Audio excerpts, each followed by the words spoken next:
Hello friends, this is Tanya. So welcome back to my channel Tanya talks and reaction. तो फिर मैं हाजिर हूँ एक नए वीडियो के साथ, और आज के वीडियो का टाइटल है India wants oil producer like Saudi Arabia and Russia about actions. तो ये वर्ल्ड अफेयर्स की वीडियो है। वीडियो का जो ओरिजिनल लिंक मैं डिस्क्रिप्शन बॉक्स में डाल दूंगी, आप वहाँ जाके ओरिजिनल चैनल को भी सपोर्ट करिए फ्रेंड्स। और हाँ फ्रेंड्स, अगर आपको मेरी वीडियोस भी अच्छी लगती है तो मेरी वीडियो को लाइक करिए, चैनल को सब्सक्राइब करिए और शेयर करिए अपने फ्रेंड्स और फैमिली के साथ।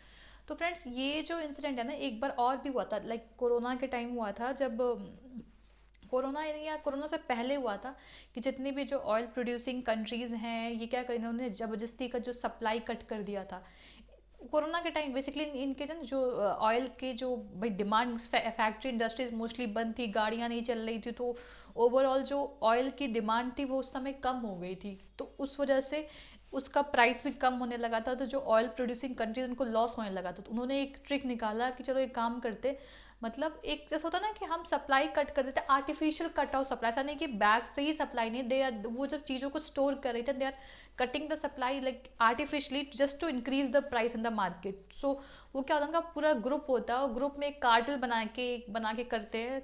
सारे ओपेक कंट्रीज और जितनी भी कंट्रीज होती है सब मिल के आ जाती हैं।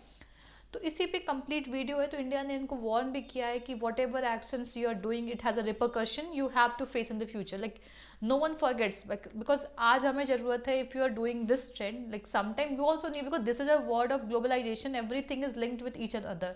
It's not that we can survive without taking help from any other country. So this is how it works in today's world. Everything is linked with, like, every country is linked with the other country in some or other manner, and in this country, in this world, you can't survive without India. So this is how it works. So let's see the complete video and then we will react about it.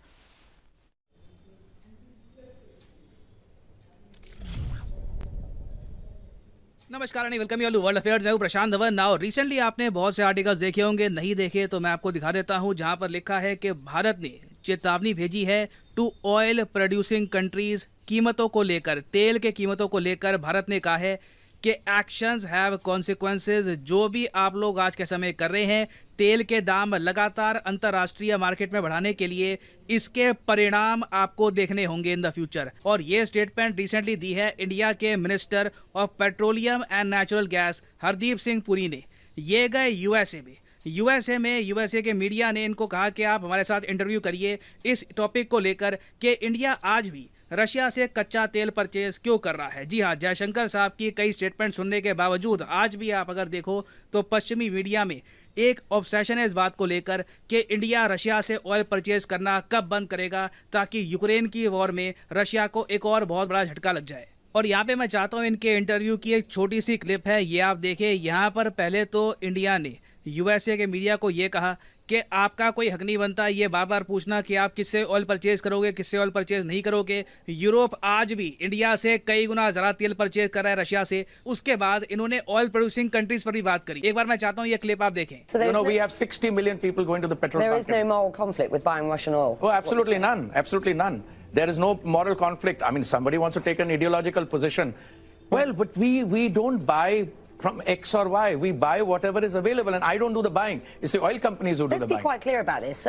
India is a backdoor into Europe for Russian oil at the moment. You're talking about the hang on, let me just finish. You're talking about the oil that comes in and is used for, and you said there's no moral issue with this in providing energy for 1.4 billion people. But let's be quite clear. Russian oil is imported, it is refined, and then it is exported to Europe, sir. That was done by some private sector companies, not by the OMCs. Who buys Russian oil, where it is refined? You're not denying that's happening. No, there's no question. I have no. We have nothing to do with that. First of all, the government doesn't do the buying. Let me be very clear. Oil trade is conducted by economic entities. All right. Today I met the minister from Guyana. They've got production. Come, we'll buy from there. We're buying from Canada. You know something? I bought last year from the United States $20 billion worth, which is almost half of what I buy from OPEC. No, we will buy oil, gas from wherever we can get it. ना ये अपने आप में बहुत ही interesting interview था। American journalist ने ये कहा कि नैतिक रूप से आप ये नहीं फील करते कि आपकी जिम्मेदारी है बीइंग अ डेमोक्रेसी कि रशिया जिसने अपने से छोटे कंट्री पे अटैक किया है तो रशिया से अभी के लिए ऑयल परचेज ना करे। तो यहाँ पे जवाब ये दिया गया है कि नैतिक रिस्पॉन्सिबिलिटी है हमारी हमारे लोगों के प्रति। और पहली बात तो भारत सरकार खुद ऑयल परचेज नहीं करती, ऑयल हमारी जो प्राइवेट कंपनीज हैं ये परचेज करती हैं। फिर जर्नलिस्ट ने ये भी ऐड कर दिया कि काफ़ी बार क्या होता है कि रशिया से कच्चा तेल इंडिया में आता है, इंडिया में होता है रिफाइन, उसका पेट्रोल, डीजल, बहुत से और जो प्रोडक्ट्स हैं ये बनते हैं। फिर ये जो रिफाइंड प्रोडक्ट्स हैं ये पहुंच जाते हैं यूरोप में। इसके जवाब में भी हरदीप सिंह पुरी साहब ने ये कहा है कि देखो ये एक प्राइवेट कंपनी ने किया था, आपको याद होगा, उस पर फिर बाद में सैंक्शंस भी इम्पोज किए गए थे, एक ही कंपनी थी, तो भारत सरकार यहाँ पे डायरेक्टली इन्वॉल्व है नहीं। अब उसके आगे देखो एक और पार्ट है इस इंटरव्यू का, ये भी मैं आपको दिखाना चाहता हूँ। यहाँ पर जर्नलिस्ट ने ये पूछा कि कल को US, European union directly India को कहेगा कि अब समय आ चुका है कि रशिया से तेल परचेज करना बंद कर दो, तब आप क्या करोगे? ये पार्ट सुनिए। From wherever we can get it. What if the EU or the US were to ask India specifically to halt Russian oil purchases? I'll tell you something. First, you should address that question to the EU or to the United I'm States. addressing it to I you, know, sir, but with I'm respect. telling you because if India did not buy or someone else didn't buy Russian oil, and if Russian oil were to go off the market, what would happen to international prices? These people would turn around and then the same. Somebody's cutting supply. We have more people buying it. The price will go up to $200. Minister, with respect, I'm asking you a simple question. If the EU or the US were to ask India to halt I don't Russian address oil hypothetical. purchases- I don't address hypothetical questions. If the EU wants to come up with something, they will talk to us. We will examine what's in it. So what is on offer now? We have a situation where Hungarian oil can come in through a pipeline, and it's exempt from the so-called price cap. Chinese oil goes through. Russian oil goes to China through the pipeline. It is exempt. Japan can buy it. So I'd like to find out whom the price cap is aimed at, Okay, and we'll have a good, let's talk about robust discussion on that. बहुत ज़्यादा बढ़िया और मैं कहूँगा proper answer गया है India की तरफ से यूएस मीडिया को। आपने देखा यूएसए की जर्नलिस्ट कह रही थी कि मान लीजिए कल को अमेरिका आपको कहता है, यूरोपियन यूनियन आपको कहता है कि रशिया से तेल आपको परचेज नहीं करने, तो जवाब में पुरी साहब कहते हैं मैं हाइपोथेटिकल सवालों का जवाब नहीं देता। हाइपोथेटिकल बात वही होती है कि मान लो अगर ऐसा हो गया, अगर ऐसा हो गया, क्योंकि देखो बात वही आती है कि यूरोपियन यूनियन खुद बहुत ही बड़ी संख्या में रशिया से ऑयल, नेचुरल गैस परचेज कर रहा है, कई एशियन कंट्रीज परचेज कर रही हैं, तो किस किस को यहाँ पर यूएस कहेगा कि आपको ऑयल परचेज नहीं करना, ये परचेज कर सकता है, ये नहीं परचेज कर सकता? इस पर बड़ी एक डीप डिस्कशन करनी होगी और इसका एक सोल्यूशन ये भी निकालना पड़ेगा कि तेल की कीमतों पर आप चेक कैसे रखोगे। और फिर आप आगे का जो इंटरव्यू देखोगे उसमें उन्होंने ये भी बात बोली है कि अगर जो ऑयल प्रोड्यूसिंग कंट्रीज हैं दुनिया के, अब ऑयल प्रोड्यूसिंग कंट्रीज कौन कौन से हैं? इराक, सऊदी अरेबिया, रशिया हो गया, उसके अलावा कुवैत है, यूएई है। बेसिकली आप कह सकते हैं ओपेक प्लस कंट्रीज़ की यहाँ पर बात की जा रही है, जिन्होंने रिसेंटली एक बहुत ही अजीब सा काम किया। ओपेक प्लस देशों ने बेसिकली ये डिसाइड कर लिया कि एक ऐसे टाइम में जहाँ पर दुनिया भर में इन्फ्लेशन पीक पर है ना, ये कच्चे तेल की प्रोडक्शन कट कर देंगे, जिससे होगा क्या कि कच्चे तेल के दाम अपने आप इंटरनेशनल मार्केट में और ज़रा बढ़ जाएंगे, जो ऑलरेडी आप देख रहे हैं कि बढ़ना स्टार्ट हो भी चुके हैं। तो इसके रिस्पॉन्स में पुरी साहब ने ये कहा है कि एक्शंस हैव कॉन्सिक्वेंसेस। अगर तेल प्रोड्यूस करने वाले देश इस तरीके से कमाई करने का सोचेंगे तो जो खरीद रहे हैं देश, उनको भी एक बहुत ही एक मुश्किल निर्णय लेना होगा। और काफ़ी हद तक ये निर्णय ऑलरेडी कई कंट्रीज ले भी चुकी हैं कि अपना फोकस करो और सोर्सेस ऑफ एनर्जी पर, तेल ऑल टुगेदर परचेज करना ही बंद कर दो, तेल पर निर्भरता ही कम करो अपनी। फॉर एग्जांपल पीएम मोदी ने रिसेंटली ये कहा था कि 2030 तक हमारा टारगेट है कि नॉन फॉसिल फ्यूल एनर्जी, ये जो कच्चा तेल है ये फॉसिल फ्यूल एनर्जी का पार्ट है, उसके अलावा कोयला ये भी आता है फॉसिल फ्यूल एनर्जी में। तो 2030 तक, जो ज़रा दूर नहीं है, अभी 2022 खत्म हो ही गया, तो गिनती का मान के चलीजिए 8 साल बचे हैं। 8 साल के अंदर अंदर हम लोग 50% जो नॉन फॉसिल फ्यूल एनर्जी है ये यूज़ करेंगे, तो बहुत ही बड़ा स्टेप होगा भारत के लिए ये। और ये सब हमको करना होगा क्योंकि जो बिल है कच्चे तेल का ये लगातार बढ़ता जा रहा है। कुछ आंकड़े हैं ये मैं आपको दिखाना चाहता हूँ, शॉकिंग नंबर्स है। आपको पता है अभी जो फाइनेंशियल ईयर चल रहा है, अभी जो फाइनेंशियल ईयर स्टार्ट हुआ था अप्रैल 2022 में, तब से लेकर अब तक आप अगर देखो तो 6 महीने हो चुके हैं। 6 महीने में हमारे प्यारे भारत ने कच्चा तेल खरीदने में ना $90 बिलियन खर्च दिए। ये आप अगर कंपेयर करोगे पिछले साल से 76% का बड़ा जंप है। और अभी देखो 6 महीने और है, कच्चे तेल के दाम और बढ़ते जा रहे हैं। कोई बड़ी बात नहीं है, घूम फिर के पूरे साल में भारत को $190 बिलियन खर्चने पड़े सिर्फ कच्चा तेल परचेज करने में। इसके कंपैरिजन में मैं आपको बता रहा हूँ पिछला फाइनेंशियल ईयर जो अपने आप में बहुत मुश्किल था, तो पिछले फाइनेंशियल ईयर में भी आप देखो तो भारत ने कच्चा तेल परचेज करने में $119 बिलियन खर्च दिए थे। उसके पहले आप जाओगे तो हमारा जो बिल था ये 60 से लेकर $70 बिलियन के आसपास हुआ करता था। तो जो खर्चा है कच्चा तेल का ये रिकॉर्ड तोड़ रेट से बढ़ रहा है। 60-70 से सीधा 120, अब 120 से सीधा 200 के आसपास, और फ्यूचर में हमको पता नहीं कि ये अमाउंट कहाँ जाएगा। इससे देखिए इंडिया का बजट, इंडिया के प्लान, एजुकेशन में इन्वेस्टमेंट, इंफ्रास्ट्रक्चर, डिफेंस बजट, सब कुछ हिल जाएगा। बेसिकली हम लोग ये जो अमाउंट है ये अफोर्ड नहीं कर पाएंगे। इसको हमें सिंपली एक बहुत ही बड़ा नो बोलना पड़ेगा, क्योंकि सबका इम्पैक्ट सरकार पे तो होगा ही, साथ ही साथ आप देखोगे कि जो हमारी करेंसी है इसकी वैल्यू भी गिरती रहेगी, क्योंकि जब हमारी कंपनियां कच्चा तेल परचेज करती हैं तो रुपये को कन्वर्ट करती है डॉलर में, और फिर डॉलर से परचेज करती है तेल। अब यहाँ पे आप कह सकते हो मगर रशिया के साथ तो ये सिस्टम नहीं है। देखिए रशिया के साथ ये सिस्टम नहीं है, मगर हम आज भी बाकी बहुत सारे देशों के साथ ट्रेड करते हैं, तेल परचेज करते हैं, जहाँ पे हमको यूएस डॉलर का यूज़ करना पड़ता है। और इसी वजह से प्रोडिक्शन ये की जा रही है कि अभी आराम से इंडियन रुपी ना 85 पर डॉलर के भी आगे निकल जाएगा। अभी रुपये की इन द फ्यूचर काफ़ी डेप्रिसिएशन हो सकती है, ये कई लोगों ने प्रोडिक्शन करी है। और इस सबका इवेंचुअल इम्पैक्ट ये होगा कि भारत में बहुत सारे लोग जो धीरे धीरे पॉवर्टी से बाहर निकल रहे हैं वो वापस पॉवर्टी में जा सकते हैं। इन्फ्लेशन दुनिया भर में बढ़ सकती है, जिससे ना सिर्फ भारत में, दुनिया भर में गरीबी बढ़ जाएगी, क्योंकि इन्फ्लेशन से ज़्यादा बड़ा झटका एक कॉमन मैन को कुछ होता नहीं है। क्योंकि मान के चल लीजिए अगर एक फैमिली है, उसने 10 लाख रुपए जोड़े बहुत लंबे समय तक सेविंग्स कर करके, काफ़ी बार अपनी जो इच्छा थी वो मार दी, गाड़ी खरीदनी थी नहीं खरीदी, पैसा जोड़ा। इन्फ्लेशन से क्या होगा कि आसपास की चीज़ों के दाम इतने बढ़ जाएंगे कि जो ये 10 लाख रुपए बैंक में पड़े हैं ना, ये नंबर में तो 10 लाख रहेंगे, मगर इनकी एक्चुअल वैल्यू मार्केट में रह जाएगी करीब 8 लाख 9 लाख के आसपास। तो इस तरीके से इरोड होती है लोगों की वेल्थ। तो इसलिए भारत ने एक प्रॉपर वार्निंग सेंड करी है। पहली बात तो ये कहा है यूरोप और यूएस को कि तुम नहीं बताओगे ऐसे टाइम में कि हम किससे तेल परचेज करेंगे, किससे नहीं परचेज करेंगे। जो आइडियोलॉजिकल बातें हैं वो सब अपने पास रखो।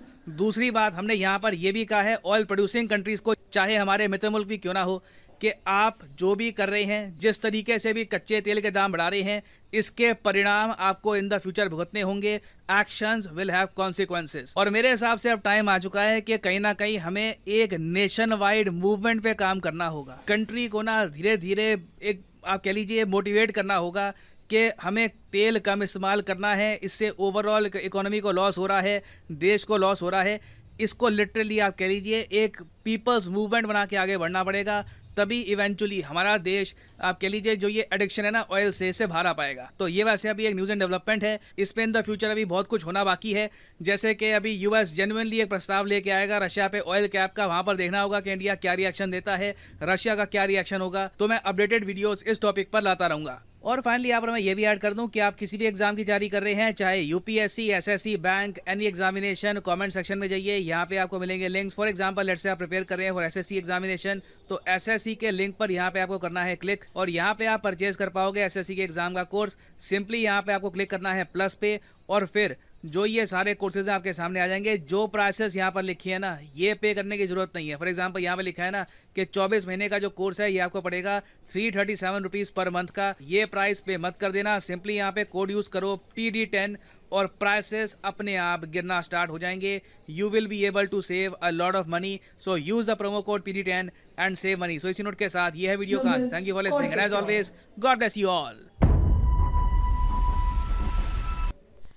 सो फ्रेंड्स वीडियो हुई ख़त्म। जैसे कि वीडियो में ही बता रहे थे कि मतलब जो इंटरव्यू हुआ बहुत तगड़ा जवाब दिया, बहुत फट फाड़ के जवाब दिया है कि भाई देखो सब ये कल को ये वो कर देगा, यूएस ऐसे बोल देगा, ये हो जाएगा वो हो जाएगा।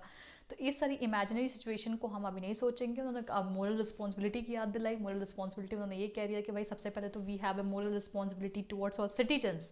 भाई उनको नरक में फेंक के तो हम मोरल रिस्पॉन्सिबिलिटी पूरी नहीं कर सकते ना, that is of no use ना। If you are like using your moral responsibility for the citizens, like I am not saying it, सब humanity is for everyone, like सबके लिए, लेकिन पहले तो अपने घर में देखेंगे ना। तो like मिनिस्टर्स के लिए उनके जो सिटीजन्स होते हैं, they are like their family, our country. पहले तो अपने कंट्री का देखेंगे ना, ऐसा थोड़ी कि अपने घर में ही मतलब लाले पड़े जाके दूसरों की भलाई करते रहे, ऐसा नहीं होता है। कोई नहीं करता, हम ही नहीं, कोई भी नहीं करता है। This is the reality. और जो ऐसा कर रहा है वो फिर नहीं, कुछ दिक्कत है, ऐसा क्यों कर रहे हो। लाइक इतनी बड़ी आबादी है, इसको मैनेज करना, इसके जो डिमांड को मीट करना, कांस्टेंट सप्लाई मेंटेन करके रखना, क्योंकि इंडिया, आप मान के चलो बाकी सारे कंट्रीज में इन्फ्लेशन रिकॉर्ड तो इंडिया में भी इन्फ्लेशन बढ़ा है, but somehow due to the government policies, रुपये को डीवैल्यूएट करके हमने इन्फ्लेशन को एक हद तक कंट्रोल कर लिया, otherwise it would have reached record high. और सबसे मतलब बुरी चीज़ होती है इन्फ्लेशन, लाइक आप सेम चीज़ें एक्स्ट्रा पैसा दे के खरीदोगे, this is very hard. Like मतलब सिंपली बता रही हूँ, जो चीज़ आप पहले सस्ते, जितने पैसे दे के आप पहले चीज़ें खरीद लेते थे, फिर आप उतने पैसे में उससे कम चीज़ें मिलेंगी तो this.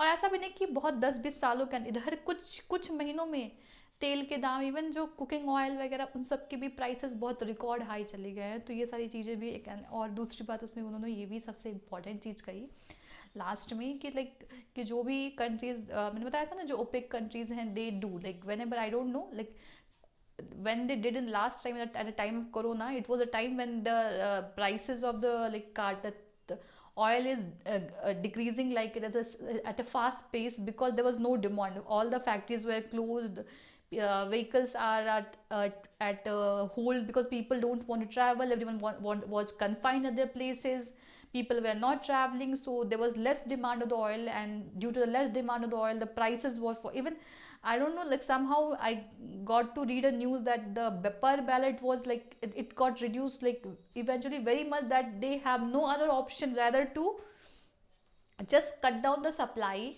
of the, and just cut down the supply and artificially increase the price. And this is how, when India went to the Saudi Arabia and other OPEC countries and told them that this is what you are doing, this shouldn't be done, this is not a moral policy. So, but at that time they gave a very awkward reply to India, and I don't know whether you guys remember, but I remember they replied that you have a reserve of oil, start using those reserve. You have filled your reserve when the oil, the prices of oil were so low. So now your reserves are full, you can start using them. Why you're coming us? If you don't have the money, don't buy, just use your reserve. So this is the reply that we got when we requested for like why you have cut the supply. This is not a, this is artificial, this is just holding the thing, the holding of the things just to increase the price in the market. And now this, when the whole world is like affected with inflation, everyone is very much like frustrated, and everyone is like trying to cope up with inflation some or the other way. Government is also trying to give various type of schemes to the people so that people can cover from the inflation.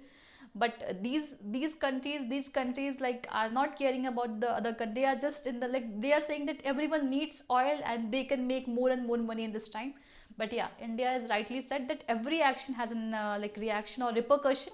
Whatever you are doing, the word is not word will not forget. Every actions of yours will be recorded, and whenever the time will come, you will be duly awarded. So this is how it is.